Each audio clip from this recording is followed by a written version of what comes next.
of ass-kicking athletes of antiquity, a series documents some of the most ridiculous feats of sporting spectacle and physical prowess. And today it's the turn of Yusuf Ismail, the original Terrible Turk.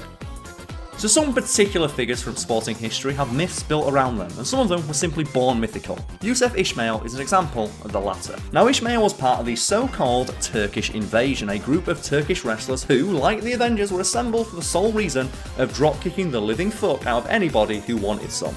This said, despite his storied career as a professional man grappler, we actually know very little about Yusuf's early life. Hell, literally one of the first things I could find during research ever recorded about this guy is him beating the fuck out of another wrestler in 4 seconds.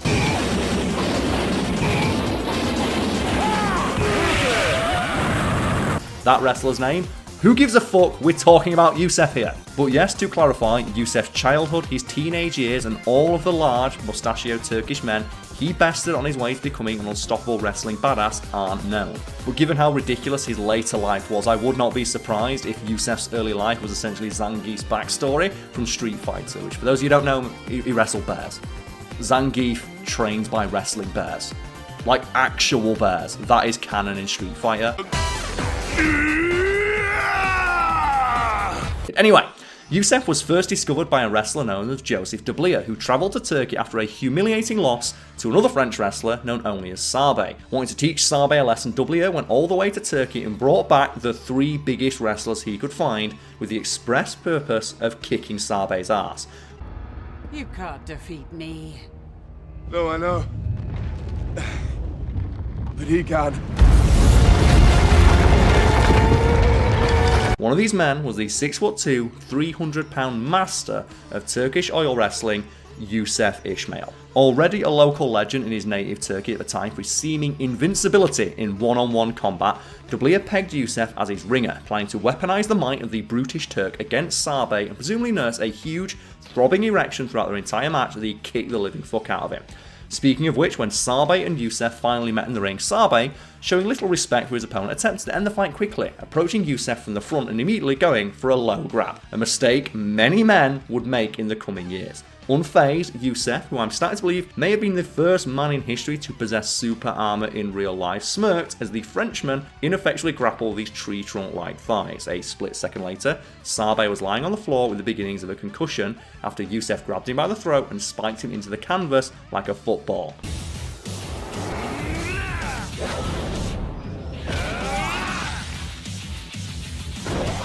All in all, the match between the 2 men lasted less than 5 seconds. Hey ho, we've all been there. Is that... That's a bad joke. Should I cut that? Well, I guess I'm the one editing these videos. Now I'll leave it in. Yusuf, understandably feeling pretty cocky about beating one of the best wrestlers in the country, then spent the next 3 years punching and grappling every French wrestler he could find, besting such awesomely named wrestlers as a guy called Tom Cannon and Paul Pons. In regards to the former, after being soundly slapped upside the head by Yusuf, Cannon told Yusuf he'd find a wrestler to beat him. In response, Yusuf calmly stated that if he was ever beaten in a wrestling match, he'd slit his own throat. A threat I don't think Yusuf could have ever followed through on, given that knives, like all things created by man, were terrified of fighting Yusuf.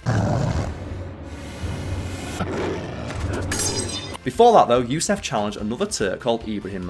Their bout has gone down in history as one of the most brutal matches ever seen, with each man emerging from the bout looking like a side of beef that had lost a fight with a weed whacker. That's a bad image. Why did I write that? Anyway, Ibrahim arguably came off looking worse due to the fact, being a proud man, he'd refused to submit to Yusuf when he'd be put in a chokehold he could not escape from.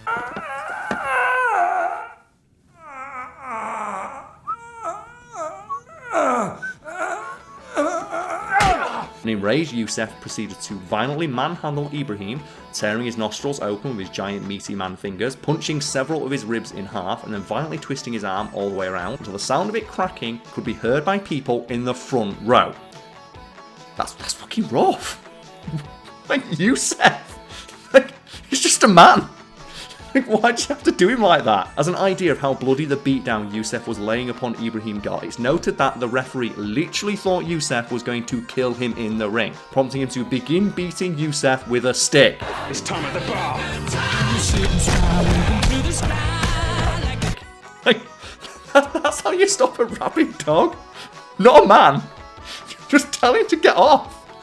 But as you might expect, hitting Yusuf with a stick did not work, and the referee had to call in another official to attempt to wrench Yusuf off his opponent, which didn't work, prompting him to have to call in another and then another official until a total of 6 people, in addition to Ibrahim, were wrestling with Yusuf. Like, he literally wrestled 7 people at once and won. After being dragged off his opponent, Yusuf then took down 3 burly police officers called in specifically to try and restrain him in a blind rage before finally being arrested. But this story just gets a little more ridiculous, because when the police asked Ibrahim if he wanted to press charge against the man who just broken his arm in front of an entire crowd of witnesses, Ibrahim's response in perfect English was, "Certainly not. We were only wrestling." Ibrahim! I told you he was a proud man. I'm assuming the 3 policemen who Yusuf just ragdolled the shit out of took one look at his mangled body and agreed to just call it quits, and then they let Yusuf go. After deciding that France posed no challenge to him, Yusuf set his sights on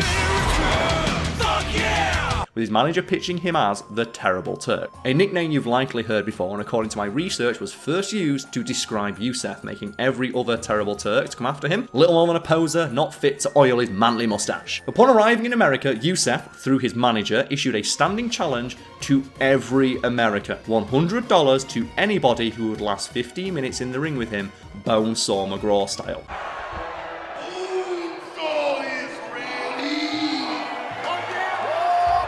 Despite hundreds, if not thousands of people, including some of the best wrestlers and several notable strongmen of the age, taking Yusuf up on this challenge, that $100 prize was never claimed.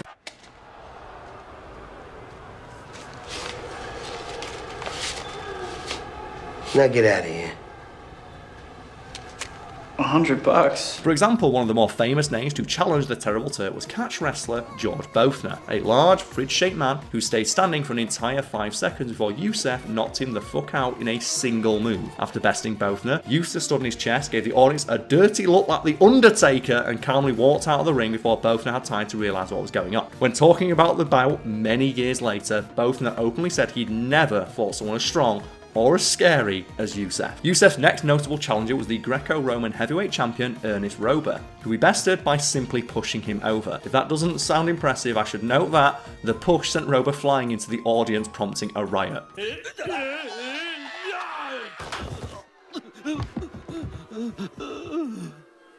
All hail Emperor Clovis Doris!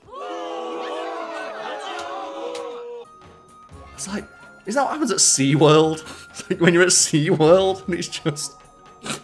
the audience, like, you know, in the first 5 rows might get wet. You go to a Yusuf bout. It's like, if you're in one of the first 5 rows, you might just have a giant wrestler man thrown at you. Oh. Anyway, after that, the Turk then dominated wrestler and submission expert Evan the Strangler Lewis by simply being, and I'm not making this up, too buff for Lewis to strangle, with Lewis reportedly spending several fruitless moments trying to grapple with Yusuf's massive neck, which probably was flattened like wet cardboard. Like, his neck was too buff to strangle. After his fight with Lewis, Yusuf insisted that his $5,000 in prize money be paid to him in solid gold, because he didn't trust American money. Unbelievably, this demand was met, and fucking $5,000. That's like so much. Like, especially like 1890s money. Anyway, as we've all probably learned from watching Final Destination movies, Death doesn't like to be cheated. Excuse me? What's that supposed to mean?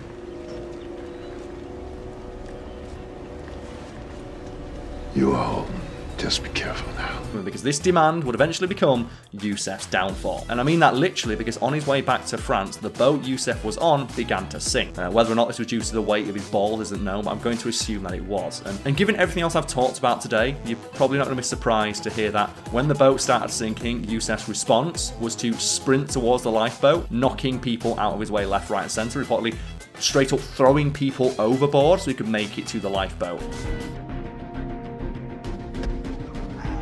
Upon reaching the end of the boat, though, Yusuf noticed that the lifeboat was already in the water, and he leapt from the sinking boat into the non-sinking boat, causing it to capsize. And this likely wouldn't have been an issue for Yusuf, because he was reportedly an amazing swimmer, which makes sense, because swimming is just wrestling with the water. Now claw, kick, claw, Kick, I'm stuck in the bread. However, Yusuf was carrying, remember, $5,000 in solid gold, which I feel compelled to mention he'd put into his pants. That's for you Americans, that's his underwear.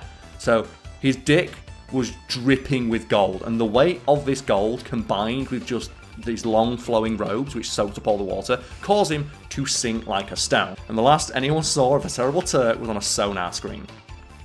And I honestly can't think of a more fitting, ironic end than Yusuf literally being killed by the overwhelming weight of his own success. And it's largely agreed that if Yusuf had not made the baffling but admittedly understandable decision to make his dick like it was cosplaying Mr. T by covering it in several pounds of gold, he would have survived, or at the very least not got his shit wrecked as hard by the ocean and died in such an embarrassing way.